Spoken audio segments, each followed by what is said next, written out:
Bethesda mission trust வழங்கும் இயேசு இன்றும் அற்புதம் செய்கிறார் என்கிற நிகழ்ச்சிக்கு உங்களை அன்புடன் வரவேற்கிறோம். கர்த்தருடைய பரிசுத்த நாமத்திற்கு மகிமை உண்டாவதாக. இந்த நாளிலும் கூட இயேசு இன்று அற்புதம் செய்கிறார் நிகழ்ச்சியை தவறாமல் பார்த்து வருகிற உங்களை ஆண்டவராக இயேசுவின் நாமத்தினாலே வாழ்த்துகிறேன். நீங்கள் அநேகர் அந்த தொலைக்காட்சியை பார்த்து எங்களோடு தொடர்பு கொள்கிறீர்கள். ஆண்டவர் எங்களோடு பேசுகிற காரியங்களை நாங்கள் உணர்ந்து கொள்கிறோம் என்று சொன்னார்கள். அநேகருக்கு இந்த செய்தி மிகவும் பிரயோஜனமாக இருக்கிறது. அது மாத்திரமல்ல, இந்த தொலைக்காட்சியில் தேவனுடைய வார்த்தையை கேட்கும்போதே நாங்கள் சுகம் பெற்றோம் என்று சொல்கிறவர்கள் ஏராளமான பேர் இருக்கிறீர்கள். சுகம் பெற்ற நீங்கள் யாவரும் ஆண்டவருக்கு சாட்சியாக நீங்கள் காணப்பட வேண்டும். ஏனென்று சொன்னால், அநேகர் தொலைக்காட்சியின் மூலமாக செய்தியை பார்க்கிறார்கள். இயேசுவை அறியாதவர்கள் இந்த தொலைக்காட்சியின் மூலமாக இயேசுவை அறிந்து கொள்கிறார்கள். அறிந்து கொண்டு நாங்கள் என்ன செய்ய வேண்டும், அடுத்தால நாங்கள் என்ன செய்ய வேண்டும் என்று கேட்பார்கள். பல இடங்கள்ல இருந்து, பல மாநிலங்களில் இருந்து கேட்பார்கள். அப்போ நாங்கள் சொல்லுவோம், பக்கத்தில் ஏதாவது ஆலயம் இருக்கும் என்று சொன்னால், சர்ச்சு இருக்குன்னு சொன்னால் நீங்கள் கேளுங்க. அங்கே நீங்கள் வாரம் நீங்கள் ஆராதனைக்கு போங்க. போய் தேவனுடைய வசனத்தின்படி நீங்கள் நடக்கும்போது அந்த பிசாசினுடைய கிரியைகளும் உங்களை தொட முடியாது, அந்த வியாதியும் உங்ககிட்ட வராது அப்படிங்கிற சில ஆலோசனை கொடுக்கும்போது அந்த ஆலோசனை கேட்டு இன்றைக்கு நிறைய அநேகர் இந்த வார்த்தைகளை கேட்டு புதுசாக இயேசுவை ஏற்றுக்கொள்கிறார்கள் கேள்விப்படும் போது மிகவும் மகிழ்ச்சியான காரியம். நீங்களும் அந்த ஆசீர்வாதத்தை பெற்றுக்கொள்ளுங்கள். நிச்சயமாக தேவன் உங்களை ஆசீர்வதிப்பாராக. இன்றைக்கு இந்த செய்தியினுடைய தலைப்பு என்னவென்று சொன்னால், வாசிக்கலாம். ஏசாயா 41 அதிகாரம் 13வது வசனத்தை நான் வாசிக்க கேட்கலாம். உன் தேவனாய் இருக்கிற கர்த்தராகிய நான் உன் வலது கையை பிடித்து பயப்படாதே, நான் உனக்கு துணை நிற்கிறேன் என்று சொல்லுகிறேன். பரலோகத்தின் தேவனே, இந்த அருமையான வேளையில் இந்த தொலைக்காட்சிக்கு முன்பதாக அமர்ந்து தேவனுடைய வார்த்தையை கேட்கும்படியாக ஆவலோடு இருக்கிற உங்களுடைய பிள்ளைகளுக்காக நன்றி சொல்லி ஜெபிக்கிறேன். கர்த்தாவே, உம்மை ஸ்தோத்திரம். இன்றைக்கும் இந்த தொலைக்காட்சியின் மூலமாக தேவனுடைய வார்த்தையை கேட்கும் போதே அற்புதம் பெற வேண்டும் ஆண்டவரே. இயேசுவின் நாமத்தினாலே ஆண்டவரே, கடைசி ஜெபத்தில் மட்டுமல்ல, தேவனுடைய வார்த்தையை கேட்கும் போதே சுகம் பெறுகிறவர்கள் அநேகர் சுகம் பெற்றுக் கொண்டிருக்கிறார்கள். இன்றைக்கும் சுகம் பெறும்படியாக ஜெபிக்கிறேங்க தாவே. மனதில் நிம்மதி இல்லை, சமாதானம் இல்லை, சந்தோஷம் இல்லை, கடன் பிரச்சனை, அந்த பில்லிசூனிய கட்டுகள், பிசாசு பிடி, என்ன சூழ்நிலைக்குள்ள இருக்கிறார்களோ ஒவ்வொருவரும் அதிலிருந்து விடுதலை பெற்று உமக்கு சாட்சியாய் மாறும்படியாக ஜெபிக்கிறேங்க தாவே. நீர் அப்படி செய்ய போறதுக்காக நன்றி.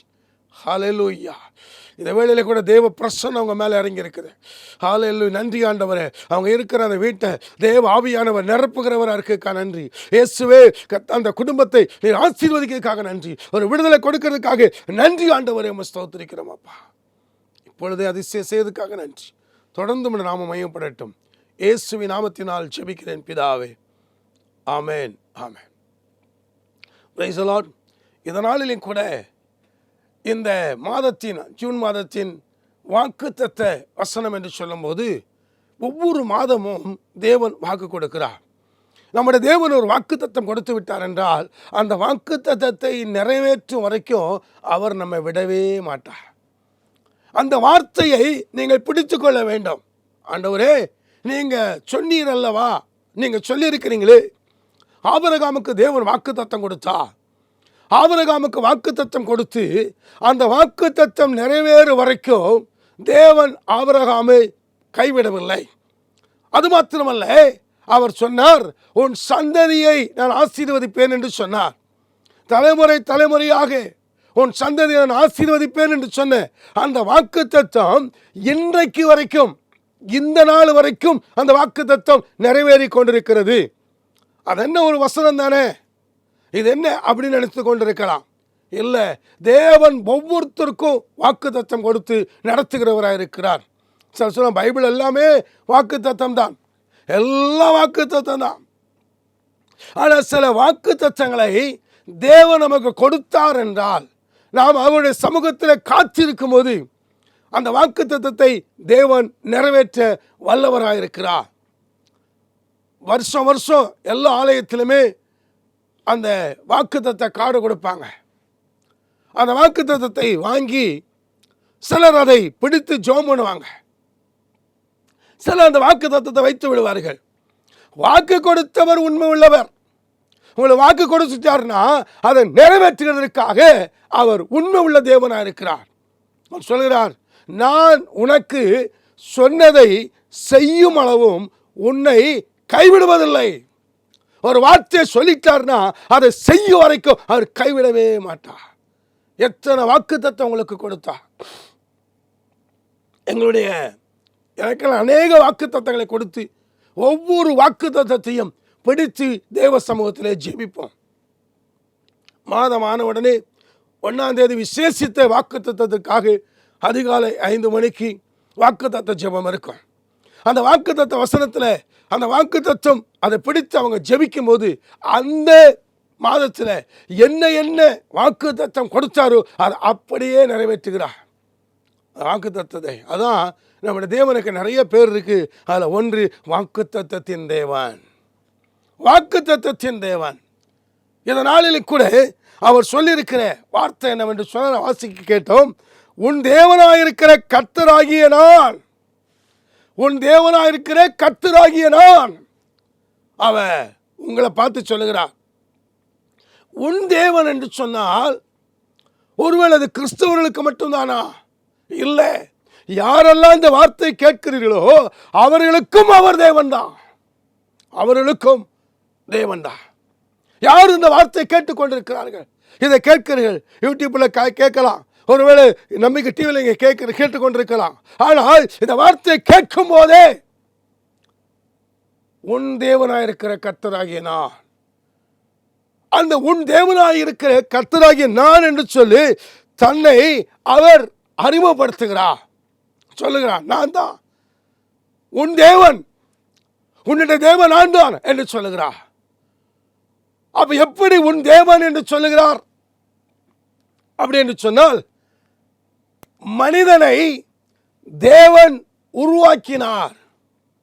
மனிதனை தேவன் உருவாக்கின விதம், உங்களையும் என்னையும் உருவாக்கின ஒரு தெய்வம், உருவாக்கின ஒரு தெய்வம் யார் என்று சொன்னால் அவர் சொல்றார், உன் தேவனாயிருக்கிற கர்த்தராகிய நான். உன்னை உருவாக்கினவர் அவர் சொன்னார், உன்னை உருவாக்கினவர், அவர் உருவாக்கின தெய்வம். அவர் சொல்ல பாருங்க, அதே ஏசாயா 43ஆம் அதிகாரம் 1ஆம் வசனத்தை நாம் வாசி கேட்கலாம். இப்பொழுதும் யாக்கோபே, உன்னை சிருஷ்டித்தவரும் இஸ்ரவேலே உன்னை உருவாக்கினருமாகிய கர்த்தர் சொல்கிறதாவது, பயப்படாதே, உன்னை மீட்டு கொண்டேன், உன்னை பேர் சொல்லி அழைத்தேன், நீ என்னுடையவன். சிருஷ்டித்த தேவன், உருவாக்கின தேவன். அப்படியானால் மனிதனை தேவன் சிருஷ்டிக்கிறார், அது மட்டுமல்ல அவனை உருவாக்குகிறார். உருவாக்குற தேவன், அவர் சிருஷ்டித்து உருவாக்குகிறார். ஏன் இந்த யாக்கோபை குறித்து சொல்லும்போது யாக்கோபு என்று சொன்னால் எத்தன், ஏமாற்றுகிறவன். இந்த ஏமாற்றக்கூடிய இந்த யாக்கோபை தேவன் இஸ்ரவேலாக உருவாக்குகிறார். அவன் இஸ்ரவேல் என்று அவர் உருவாக்கி இருக்கிறார். அதற்காக தான் இந்த ஒரு காரியத்தை தேவன் சொல்லுகிறார். ஆதியாகமம் 32ஆம் அதிகாரத்திலே நீங்கள் வாசிக்கும் போது எப்படி இந்த யாக்கோபை அவர் இஸ்ரவேலாய் உருவாக்கினார் என்பதை நாம் இந்த வேளையிலே அறிந்து கொள்ள வேண்டும். 32ஆம் அதிகாரம் 24ஆம் வசனம். யாக்கோபு பிந்தி தனித்திருந்தான். அப்பொழுது ஒரு புருஷன் பொழுது விடியும்பளமும் அவனோடே போராடி அவனை மேற்கொள்ளாததை கண்டு அவனுடைய தொடை சந்தை தொட்டார். அதனால் அவருடனே போராடுகையில் யாக்கோபின் தொடை சந்து சுருக்கிற்று. இங்கே எது நடக்கிறது என்று சொன்னால், யாக்கோபுக்கு ஒரு பிரச்சனை. யாக்கோபுக்கு என்ன பிரச்சனை? அவனுடைய சகோதரன். ஏன் யாக்கோபு என்றால் எத்தன் என்று சொன்னால், அவனுடைய சகோதரன் ஏசா. ஏசாவை இவன் ஏமாற்றினான். எப்படி ஏமாற்றினான்? ஏசா அவன் வேட்டையாடுகிறதுல திறமசாலி. யாக்கோபு கூடாரவாசி. அவன் எப்பொழுதுமே வனத்திற்கு போய் வேட்டையாடுவான். ஒரு நாள் அவன் வேட்டையாடி கொண்டு வரும்போது பசி தாங்க முடியவில்லை. இவன் கூடாரவாசியாக வீட்டில் இருக்கிறபடினாலே பைட்டங்கூழ் சமைத்து கொண்டிருக்கிறான். சமைத்து கொண்டிருக்கிறதான வேளையிலே அண்ணன் வந்து கேட்கிறான், எனக்கு பசிக்குது, கொஞ்சம் கூழ் கொடு அப்படின்னு சொல்லி. அந்த நேரத்தை பார்த்து இந்த யாக்கோபு என்ன செய்தான் தெரியுமா? உனக்கு கூழ் வேணுமே ஆனால், பைட்டங்கூழ் வேணுமே ஆனால் உன் சேஷ்ட புத்திர பாகத்தை எனக்கு விற்று போடு அப்படிங்கிறான். முதல் மகனுக்கு சேஷ்ட புத்திர பாகம் என்று ஒரு ஆசீர்வாதம் உண்டு. முதல் மகனுக்கு தலைப்பிள்ளைக்கு ஒரு ஆசீர்வாதம். அப்போ அதான் சேஷ்ட புத்திர பாகம், எக்ஸ்ட்ரா கொடுக்கிற ஒரு ஆசீர்வாதம். அப்போ அந்த ஆசீர்வாதத்திலிருந்து அந்த ஆசீர்வாதம் சேஷ்ட புத்திர பாகத்தை எனக்கு நீ விற்று போடு, நான் உனக்கு இந்த பைட்டங்கூழை கொடுக்கிறேன். அந்த நேரத்தில் அந்த ஏசா நினைத்த காரியம் என்ன தெரியுமா? எனக்கு பைட்டங்கூழ் முக்கியம், எனக்கு சேஷ்ட புத்திர பாகம் முக்கியம் அல்ல, எனக்கு தேவை பைட்டங்கூழ் தான். அருமையானவர்களே, நீங்கள் இன்றைக்கு ரட்சிப்பு என்கிற ஒரு சேஷ்ட புத்திர பாகத்தை பெற்றிருக்கிறீர்கள். யார் கொடுத்த இந்த அதிகாரம், யார் கொடுத்த இந்த உரிமை? ரட்சிப்பு ஒரு கிறிஸ்தவர்களுக்கு தேவை. முதல்ல மனம் திரும்புதல் வேணும். மனம் திரும்பாதபடிக்கு நான் ஒரு கிறிஸ்தவனாக தான் இருக்கிறேன் என்று சொல்லுகிறதுல அர்த்தமே இல்லை. மனம் திரும்ப வேண்டும். முதல் படி மனம் திரும்ப வேண்டும். மனம் திரும்புதல் என்றால் என்ன? ஏதோ மதம் மாறுகிறதல்ல. நீ மதம் மாறி பிரயோஜனமா இல்லை. மதம் மாறுகிறதுக்காக சொல்லவில்லை. மனம் திரும்ப வேண்டும். எதிலிருந்து மனம் திரும்ப வேண்டும் தெரியுமா?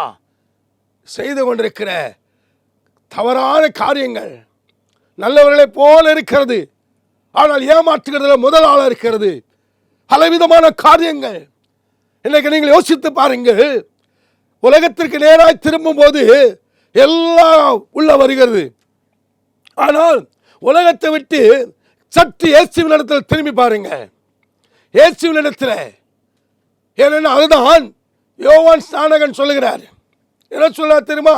மனம் திரும்புங்கள், பரலோக ராஜ்யம் சமீபித்திருக்கிறது என்று சொல்லி. மனம் திரும்புங்கள், பரலோக ராஜ்யம் சமீபித்திருக்கிறது யோவான் ஸ்நானகன் சொல்லுகிறார். அந்த வார்த்தையை கேட்டவுடனே அநேகர் வந்து அவரிடத்திலே ஞானஸ்தானம் பெற்றுக்கொண்டார்கள். முதல் மனம் திரும்புதல், இரண்டாவது ஞானஸ்நானம். ஞானஸ்தானம் எடுத்துக்கொள்ள வேண்டும். தேவ சமூகத்திலே ஞானஸ்தானம் என்றால் என்ன?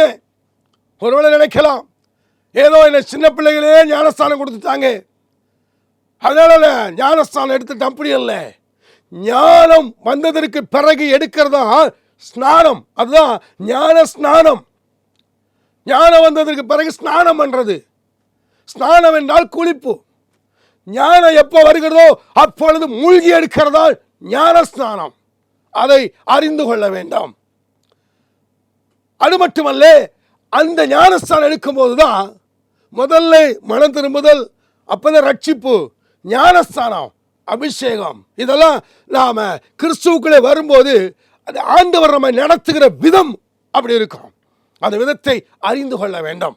ஏன் இந்த காரியத்தை சொன்னேன்னு சொன்னா, ஏசாவுக்கு தேவை பசி, பைச்சங்கூழ். ஆனால் இந்த யாக்கோபுக்கு தேவை சேஷ்டபுத்திர பாகம். யாக்கோபுக்கு தேவை சேஷ்டபுத்திர பாகம். ஆனால் ஏசாவுக்கு தேவை வெறும் பைச்சங்கூழ், பசிக்காக. அருமையானவர்களே, அநேகர் இன்றைக்கு பசி நிமித்தமாக, பசிக்காக எதெல்லாமோ வெற்றி விடுகிறார்கள். பசிக்காக அந்த சூழ்நிலைகள் இன்றைக்கு மனிதனிடத்திலே காணப்படுகிறது. பஞ்சம் வந்த உடனே, பசி வந்த உடனே என்ன செய்வதென்றே தெரியவில்லை. எதை வேணாலும் விட்டு விடுகிறார்கள். வேதத்திலே பார்க்கும்போது 2 ராஜாக்கள்ல தேசத்திலே பஞ்சம் உண்டாயிற்று. தேசத்திலே பஞ்சம் உண்டான உடனே என்ன நடக்கிறது என்று சொன்னால், அங்கே ஒரு ஸ்திரீ, அவர்கள் என்ன செய்யறாங்க? 2 ராஜாக்கள் 6ஆம் அதிகாரம் 28ஆம் வசனம் 29ஆம் வசனத்தை வாசிங்க பார்க்கலாம். ராஜா பின்னையும் அவளை பார்த்து, உனக்கு என்ன வேண்டும் என்று கேட்டான். அதற்கு அவள் அந்த ஸ்திரீயை என்னை நோக்கி, உன் மகனே தா, அவனை இன்று தின்போம், நாளைக்கு என் மகனை தின்போம் என்றாள். அப்படியே என் மகனை ஆக்கி தின்கின்றோம். மறுநாளிலே நான் இவளை நோக்கி, நான் உன் மகனை தின்ன அவளை தா என்றேன். அவள் தன் மகனை ஒழித்து விட்டாள் என்றாள். என்ன நடந்தது தெரியுமா? பஞ்சம் பசி வரும்போது என்ன நடக்குதுன்னு தெரியவில்லை. தேசத்திலே பஞ்சம் வந்த உடனே 2 ஸ்திரீகள் பேசிக்கொள்கிறார்கள். என்ன பேசுறாங்க தெரியுமா? இன்றைக்கு உன் மகனை நாம் சமைச்சு சாப்பிடலாம், நாளைக்கு ஏன் மகனை நம்ம சமைக்கலாம், ஆக்கி சாப்பிடலாம், இப்படி என்று 2 பேரும் ஒப்பந்தம் பண்ணி கொண்டார்கள். காரணம் என்ன? பசி. ஒரு மனிதனுக்கு பசி வந்தா என்ன செய்வதென்ன தெரியவில்லை. தான் பெற்ற பிள்ளையை, உலகத்தில் என்ன நடக்கு தெரியுமா? பலவிதமான சூழ்நிலை நிமித்தமாக மனிதர்கள் பலவிதமாய் போய்கொண்டிருக்கிறார்கள், பசி நிமித்தமாக. ஆனால் இவர்கள் என்ன செய்யறாங்கன்னு சொன்னா, 2 ஸ்திரீகளும் பேசிக்கிட்டாங்க. இன்னைக்கு ஓம் பிள்ளையை நம்ம சாப்பிடலாம், நாளைக்கு ஏன் பிள்ளையை சமைச்சு சாப்பிடலாம். 2 பேரும் பேசிக்கிட்டாங்க. 2 பேருக்கு இப்ப என்ன முக்கியம்? பசி. ஒரு மனிதனுக்கு பசி வந்துச்சுன்னு சொன்னா என்ன நடக்கும் தெரியுமா? என்ன வேணாலும் செய்வாங்க, அப்படிப்பட்ட ஒரு பசி. அது இப்போ 2 பேரும் பேசி ஒருத்தருடைய மகனை ஆக்கி சாப்பிட்டாங்க. மறுநாள் பையனை சமைச்சு சாப்பிடணும். ஆனால் இவள் என்ன பண்ணா தெரியுமா? தன்னுடைய மகனை ஒளித்து வைத்து விட்டார். இதுதான் பஞ்சம், பசி. பஞ்சம் வந்த உடனே, பசி வந்த உடனே என்ன நடக்குன்னு தெரியல. மகனையே சமைத்து சாப்பிடக்கூடிய அப்படிப்பட்ட ஒரு பஞ்சம், அப்படிப்பட்ட ஒரு பசி. இன்றைக்கு பசி வந்த உடனே சேஷ்ட புத்திர பாகம் பெருசா தெரியல ஏசாவுக்கு. உடனே அவர் என்ன பண்ணா தெரியுமா? எனக்கு சேஷ்ட புத்திர பாகம் முக்கியம் இல்லை சொல்லுவாங்க. ஏசு எனக்கு முக்கியம் இல்லை, ரட்சிப்பு எனக்கு முக்கியம் இல்லை, எனக்கு எது முக்கியம்? பசி தாங்க, எதை கொடுத்தாலும் நாங்கள் சாப்பிட்டு கொடுப்போம். இதுதான் இன்றைக்கு உலகத்திலே போய் கொண்டிருக்கிறது. இப்பதான் நாம மிகவும் ஜாக்கிரதையாக நம்ம இருக்க வேண்டாம், ஜாக்கிரதையாக இருக்க வேண்டும். இந்த ஏசா அதை சஷ்டபுத்திர பாகத்தை பெருசா நினைக்காம அவன் கொடுத்த கூளை வாங்கி சாப்பிட்டுட்டு சேஷ்டபுத்திர பாகத்தை விற்று போட்டான். அருமையானவர்களே, எத்தனையோ பேர் இன்னைக்கு பணத்திற்காக பிள்ளைகளை விற்கிறவர்கள், பணத்திற்காக மனைவியை விற்கிறவர்கள், இப்படிப்பட்ட காலத்தில் நாம் வாழ்ந்து கொண்டிருக்கிறோம். அருமையானவர்களே, மிகவும் ஜாக்கிரதையா இருக்க வேண்டும். பசி வந்த உடனே, சில பணப்பசி பணம் வேணுங்கிற ஒரு பசி வந்த உடனே இன்றைக்கு எல்லாம் என்னெல்லாமோ செய்கிறாங்க. சில நாட்களுக்கு முன்பதாக கூட ஒரு பிள்ளை 1 லட்சம் ரூபாய்க்கு ஒரு ஆண் பிள்ளையை விற்றுருக்கிறாங்க. பிற போலீஸ் கண்டுபிடிச்சி அது மீட்டு எடுத்தாங்க. இந்த மாதிரி நிறைய நடக்கிறது. தாம் பிள்ளைகள் என்று பார்க்கறதில் அவங்களுக்கு தேவை பசி, பணம். ஏதோ ஒரு காரியத்திற்காக நீங்கள் ஏதோ ஒன்றை விற்று இன்றைக்கு நிம்மதி இல்லாமல் இருந்து கொண்டிருக்கிறீர்கள். ஆனால் இயேசு இன்றைக்கு அவர் சொல்லுகிற வார்த்தை என்னவென்று சொன்ன ஆண்டவர் என்ன சொல்லுகிறார் என்றால், உன் தேவனாயிருக்கிற கர்த்தராகிய நான். உன் தேவன் யார்? உன் தேவன் அவர்தான் சொன்னாரு, யாக்கோபே உன்னை சிருஷ்டித்தவர், உன்னை சிருஷ்டித்த தேவன், உன்னை சிருஷ்டித்தவர் மட்டுமல்ல உன்னை உருவாக்கினவர். இவன் தன்னுடைய சகோதரனை ஏமாற்றினான். ஏன்னா யாக்கோபு என்ப பேருக்கு அர்த்தம் எத்தன், ஏமாற்றுகிறவன். ஒவ்வொரு பேருக்கு பின்னால ஏதோ ஒன்று இருக்கிறது தெரியுமா? பேருக்கு அர்த்தம், ஒரு பேர், அந்த பேருக்கு ஒரு அர்த்தம் இருக்குது. உங்க பேருக்கு ஒரு அர்த்தம் இருக்கும். இங்கே என்ன சொல்லப்படுது தெரியுமா? யாக்கோபு என்றால் எத்தன், ஏமாற்றுகிறவன். இந்த ஏமாற்றுகிறவன் தன் சகோதரனை ஏமாற்றினான். இரண்டாவது, அப்பாவை ஏமாற்ற ஆரம்பிச்சிட்டாங்க. அம்மாவும் மகனும் சேர்ந்து அப்பாவை ஏமாத்துறாங்க. ஏமாற்றி அண்ணனுக்கு வர வேண்டிய ஆசீர்வாதத்தை அப்பாவை ஏமாற்றி வாங்கிட்டு வந்துட்டான். அந்த அண்ணனை ஏமாற்றி, முதல்ல அண்ணனே ஏமாற்றினான், ரெண்டாவது அப்பாவை ஏமாற்றி அண்ணனுக்கு வர வேண்டிய ஆசீர்வாதத்தை, அந்த பங்கை வாங்கிட்டான். இப்பதான் என்ன நடக்கு தெரியுமா? அவனுடைய அம்மா கூப்பிடுறாங்க. ஒரே நாளில், ஒருவேளை அண்ணன் வந்தானோ உன்னை கொண்டு விடுவான், ஒரே நாளில் நான் உங்களை இழக்கிறதுக்கு நான் விரும்பவில்லை என்று சொல்லி தான் தன்னுடைய மாமனார் வீட்டுக்கு அனுப்பி வைக்கிறாங்க. அங்கே போனால், அங்கே போய் அங்கேயும் மாமனார் இவனை ஏமாற்ற, இவன் மாமனாரை ஏமாற்ற, ஏமாற்றுதல். இந்த ஏமாற்றி ஏமாற்றி ஏமாற்றி கடைசியில் அந்த மாமனாருடைய வீட்டை விட்டு திரும்பவுமாக தனது சொந்த தேசத்திற்கு வரும்போது ஒரு செய்தி வருது.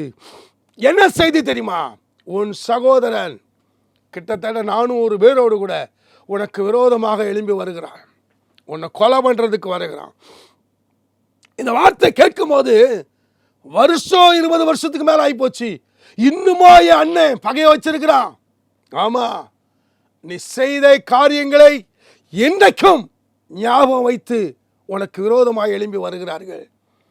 அருமையான சகோதரனே, அருமையானவர்களே, இந்த செய்தியை பார்த்து கொண்டிருக்கிற நீங்கள் ஏதோ ஒன்று மறந்துவிட்ட நினைக்கலாம்.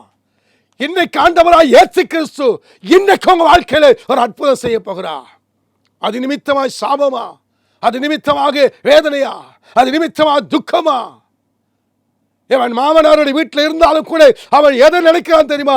அண்ணன் என்னைக்காவது நம்ம கொலை பண்ணி விடுவானோ, ஏனென்றால் அண்ணனை ஏமாற்றி விட்டோமே, அவனை நேரடியாக ஏமாற்றினோம், அப்பா மூலமாக அப்பா கொடுக்க வேண்டிய ஆசீர்வாதத்தை ஏமாற்றி வாங்கி விட்டோமே அப்படிங்கிற ஒரு பயம் அவனுக்குள்ள இருந்து கொண்டே தான் இருக்கிறது.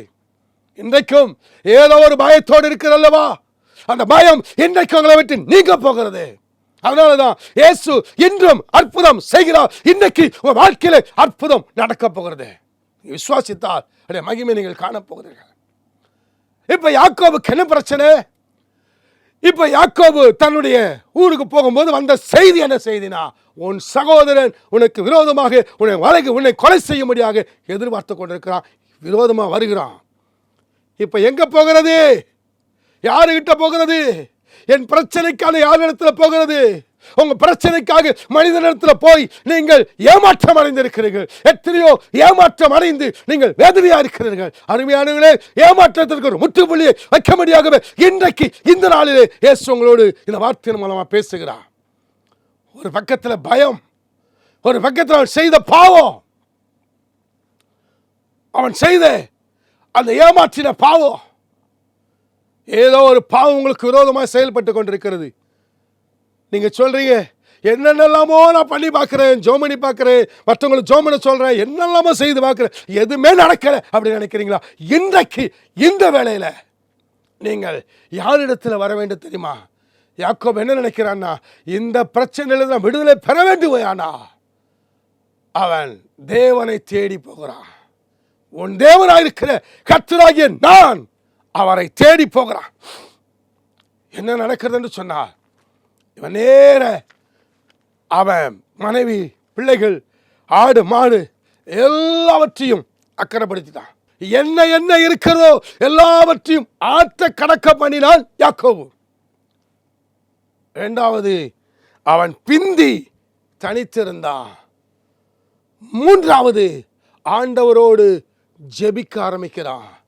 இன்றைக்கு கூட நீங்க என்னென்ன உங்க மனசுல இருக்குதோ எல்லாவற்றையும் அக்கறைப்படுத்தி விட்டு அவருக்கு முன்னால முழங்கால் போடுறீங்களா? உங்க பிரச்சனை உங்களை விட்டு நீங்க போகிறது. ஏதோ ஒரு பயம் உங்களை அழுத்தி கொண்டிருக்கிறது அல்லவா? ஏதோ ஒரு கஷ்டம் உங்களை துக்கப்படுத்தி கொண்டிருக்கிறது அல்லவா? கண்ணீரோடு இருக்கிறீங்க. உங்களுடைய கண்ணீரை மாற்றுவதற்காக தான் இன்றைக்கு இந்த வார்த்தையின் மூலமாக ஆண்டவர் உங்களோடு பேசுகிறார். ஒரு விஷயம் எல்லாம் கண்ணை முடிச்சு ஓம்பணுமா? எல்லாம் அப்படி தொலைக்காட்சிக்கு முன்பதாக அமர்ந்து கண்களை மூடி ஜெபிப்போம். Price the Lord. நன்றி ஆண்டவரே, நன்றி கர்த்தாவே. இந்த வேளையில் இந்த தொலைக்காட்சிக்கு முன்பதாக அமர்ந்திருக்கிற நம்முடைய பிள்ளைகளுக்கு நீங்கள் சொல்கிறீங்க, உன் தேவனாக இருக்கிற கர்த்தராகிய நான் உன் வலது கையை பிடித்து, உங்களுடைய வலது கையை பிடித்து இருக்கிற தேவ மகளே மகனே, உன் தேவனாக இருக்கிற கர்த்தர் என்று சொல்லுகிறா. உன் வலது கையை பிடித்திருக்கிறார். நீங்கள் ஒருவேளை கைவிடப்பட்டவர்களாக இருக்கலாம். ஐயோ, என்னை கைவிட்டு விட்டார்களே என்று நினைக்கலாம். கணவரால் கைவிடப்பட்டவர்கள், மனைவியால் கைவிடப்பட்டவர்கள், பெற்றோர்களால் கைவிடப்பட்டவர்கள், பிள்ளைகளால் கைவிடப்பட்டவர்கள், ஐயோ நான் எனக்கு அனாதையா இருக்கிறேன் நினைக்கிறீங்களா? உங்களுடைய கரத்தை பிடிக்கும்படியாக இந்த வேளையில தேவன் உங்கள் அருகாமை நின்று கொண்டிருக்கிறார். ஹல்லேலூயா. கலங்காதே, கலங்காதே. நீ திக்கற்றவள் அல்ல, நான் உன்னை திக்கற்றவளாய் விட்டேன் என்று ஆண்டவர் உன்னை பார்த்து சொல்லுகிறார். ஹல்லேலூயா. உங்களுடைய துக்கம் மாறப்போகிறது, உங்களுடைய வேதனைகள் மாறப்போகுது, உங்களுடைய நெருக்கங்கள் மாறப்போகுது. நான் அதே போல இருக்கிறேனே, என் பிள்ளைகளை எப்படியெல்லாம் நான் பார்த்தேன், இன்னைக்கு என் பிள்ளைகள் எனக்கு ஒரு சாப்பாடு கூட கொடுக்கவில்லை என்று சொல்லி கண்ணீரோடு இருக்கிறீங்களா? அருமையான அம்மா, உங்களுடைய வலது கரத்தை இயேசு பிடிக்கிறார். உங்களுடைய வலது கரத்தை ஆண்டவர் பிடிக்கிறார். மகளே, வலது கரத்தை அவர் பிடிக்கிறார். Praise the lord. உன் தேவன். எனக்கு யாருமே இல்லைன்னு நினைக்கிறீங்களா? யாருமே எனக்கு இல்லை. என் கணவர் இல்லை, அல்லது என் மனைவி இல்லை, என் பெற்றோர்கள் இல்லை, அல்லது என் பிள்ளைகள் இல்லை, எல்லாரும் என்னை கைவிட்டு விட்டார்கள், நான் ஒரு அனாதை என்று நினைக்கிறீங்களா? அனாதையா இருக்கிற உங்களுடைய கரத்தை பிடிக்கும்படியாக ஆண்டவர் இந்த வேளையில் ஒரு அருகாமை நின்று கொண்டிருக்கிறார். ஹல்லேலூயா. நன்றி கர்த்தாவே, உம்மை ஸ்தோத்திரிக்கிறோம் ஆண்டவரே. இந்த வேளையில் அநேகரை நீ தோடுறீங்க. கர்த்தாவுடைய பிள்ளைகளை திடப்படுத்துறீங்க, பிள்ளைகளை பலப்படுத்துறீங்க. இயேசு இன்றைக்கு வாழ்க்கையில் ஒரு அற்புதம் செய்றீங்க. இன்றைக்கு ஒரு அற்புதம் செய்யறதுக்காக நன்றி. இயேசுவின் நாமத்தில் ஒரு விடுதலை கட்டளைக்காக நன்றி ஆண்டவரே. இயேசுவின் நாமத்தில் தெய்வீக வல்லமை பிள்ளைகள் மேல் இறங்கட்டும் ஆண்டவரே. யார் யார் என்ன பலவீனத்தோடு இருக்கிறார்களோ அந்த பலவீனங்கள் மாறட்டும் ஆண்டவரே. மன கஷ்டங்கள் மாறட்டும், மன வேதனைகள் மாறட்டும், மன குழப்பங்கள் மாறட்டும் ஆண்டவரே. மரண பயம் அவர்களை விட்டு நீங்கட்டும் ஆண்டவரே. மரண பயத்தில் இருக்கிற நம்முடைய பிள்ளைகள் மரண பயம் இன்றைக்கே நீங்கட்டும். மகனே, உன் தேவனா இருக்கிற கர்த்தராகிய நான் உன் வலது கையை பிடித்து பயப்படாதே என்று சொல்லுகிற ஆண்டவர் இன்றைக்கு ஒரு அருகாமை நின்று கொண்டிருக்கிறார். ஏதோ ஒரு காரியத்தை குறித்து பயந்து கொண்டிருக்கிறல்லவா, அந்த பயத்தை ஆண்டவர் மாற்றுகிறார். நன்றி ஆண்டவரே, நன்றி கர்த்தாவே, உம்மை ஸ்தோத்திரிக்கிறோம் அப்பா. இந்த வேளையில் அநேகரை தொட்டு கொண்டிருக்கிறீங்கப்பா. கர்த்தாவே, யூடியூப் மூலமாக பார்க்குறவங்க, ஆண்டவரே டிவி மூலமாக பார்க்குறவங்க, ஆண்டவர் பிள்ளைகளுக்குள்ள கிரியை செய்கிறதுக்காக நன்றிப்பா. ஒரு அற்புதம் செய்யறதுக்காக நன்றி. தேவநாம மகிமைப்படுறதுக்காக நன்றிப்பா. தொடர்ந்து கர்த்தர் கிருபை செய்யும், வழி நடத்தும், பாதுகாத்தவர்கள் பெரிய காரியங்களை செய்யும். இயேசுவின் நாமத்தினால் ஜெபிக்கிறேன் பிதாவே, ஆமென். என் ஆத்துமாவே கர்த்தரை ஸ்தோத்திரி, என் முழு உள்ளமே பரிசுத்த நாமத்தை ஸ்தோத்திரி. என் ஆத்துமாவே கர்த்தரை ஸ்தோத்திரி, அவர் செய்த சகல உபகாரங்களை மறவாது. ஆமென், ஆமென். Praise the lord. கர்த்தர் உங்களை ஆசீர்வதிப்பார். நாட்களில் செய்தி கேட்டிருக்கிறீங்க, ஆண்டவங்களோடு பேசியிருக்கிறாரு. நீங்கள் யாரெல்லாம் தேவனுடைய வார்த்தையை கேட்டு இன்றைக்கு ஒரு புதிய ஒரு அனுபவத்துக்குள்ள நீங்கள் வந்திருக்கிறீங்க, நீங்கள் எங்களோட தொடர்பு கொள்ளுங்க. நாங்கள் உங்களுக்காக ஜெபிப்போம். நிச்சயமாக தேவன் உங்களை ஆசீர்வதிப்பாராக. ஆமென். நீங்கள் தொடர்பு கொள்ள வேண்டிய எங்கள் தொலைபேசி எண்கள் 9565954983 மற்றும் 6374334482. எங்கள் மின்னஞ்சல் முகவரி bmttvministries@gmail.com. ஆண்டவர் தாமே உங்களை ஆசீர்வதிப்பாராக.